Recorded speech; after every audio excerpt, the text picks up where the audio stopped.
রংটাও জবা ফুলকে অনেক হাইলাইট করবে। মানে এর রঙগুলো করার কিছু কৌশল আছে। আপনি সব রং লাগাইছেন কিন্তু এটাকে রং করা হবে, কিন্তু পেন্টিং রং করা হবে না।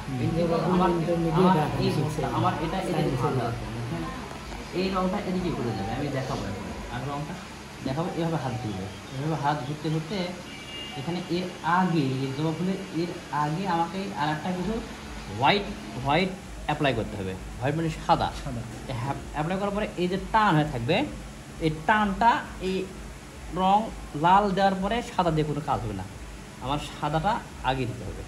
তারপরে এখানে একটা গোলাপি কালার ধারণ করবে, মানে টান হয়ে থাকবে।